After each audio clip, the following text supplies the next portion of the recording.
السلام علیکم ورحمۃ اللہ وبرکاتہ۔ وعلیکم السلام۔ میرے ساتھ ہولڈ پہ رہیں۔ کبھی کبھی میں اسی خاتون کے لیے دوسری ایگزامپل دینے لگا ہوں۔ کبھی کبھی ایک ڈاکٹر کے پاس میڈیسن لینے جاتے ہیں، اور ڈاکٹر اپنے کانوں کو لگاتا ہے اور وہ سارا کچھ آپ کا سینے پر وہ رکھتا ہے کہ سانس لو، اور پھر کہتا ہے دوسری طرف منہ کرو۔ کبھی کبھی ایک ڈاکٹر غلط بیڈ ٹچ کر دیتا ہے، تو کیا اس کے بیڈ ٹچ کرنے سے، میں نے کہا دنیا اچھے اور برے دونوں سے بھری ہوئی ہے، تو اس کے بیڈ ٹچ کی وجہ سے کیا آپ ساری زندگی تک ڈاکٹروں سے علاج کروانا بند کر دو گے اس ایک خبث والے انسان کی وجہ سے؟ ایسے نہیں ہوتا۔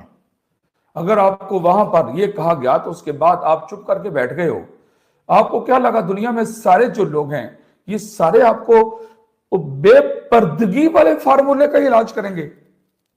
کچھ تھوڑا سا عقل سے سمجھے خاتون۔ میں نے آپ کو جملہ بولا کہ نفع نقصان انسان اپنی زندگی کے فیصلوں سے کرتا ہے۔ اللہ نے اپرچونٹی رکھی ہے، اب وہ جو اپرچونٹی ہے وہ اولاد جو ہے وہ بالکل رزق کی طرح ہے۔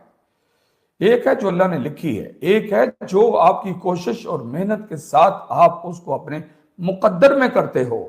وَأَلَّيْسَ لِلْإِنسَانِ إِلَّا مَا سَعَىٰ، انسان کو وہی کچھ ملتا ہے جس کی وہ کوشش کرتا ہے۔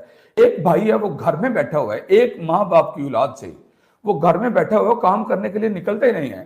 کبھی نکلتا ہے تو ایک ہفتہ کام کیا اور تھوڑے بہت آٹے کے سبزی کے پیسے جمع ہو گئے، پھر گھر بیٹھ گیا۔ دوسرا انسان نہ رات کو سوتا ہے نہ دن کو، اور اتنا سوتا ہے 6 گھنٹے جس سے اس کی نیند پوری ہو جائے۔ وہ محنت کرتا ہی جاتا ہے۔ انسان خود سوچ سکتا ہے دونوں میں سے زیادہ رزق کون ہو سکتا ہے؟ انسان یہ یہاں سے آئیڈیا لگا سکتا ہے دونوں میں سے زیادہ محتاج اور ضرورت مند کون ہو سکتا ہے؟ تقدیر ایک وہ جو اللہ نے لکھی، ایک وہ ہے جس کو انسان آپ کی کوشش کے ساتھ آگے بڑھاتے ہو جیسے، اور وہ ہر انسان وہ کوشش میں لگا ہوتا ہے۔ آپ نے اگر آپ کو کوئی بھی اپنی ہیلتھ کے بارے میں ایشو آیا، آپ ڈاکٹر کے پاس پہنچے تھے، آپ ہاسپٹل گئے تھے، بلکہ آپ تو یو کے اندر جب تک آپ وہ ڈاکٹروں کی بات نہیں مانتے، وہ ڈاکٹر تو آپ کے خلاف بہت کارروائی تک وہ کروا دیتے ہیں۔ وہ کہتے ہیں جو ہم نے کہا اس پر عمل کرو۔ اللہ ہمیں سمجھ عطا فرمائے۔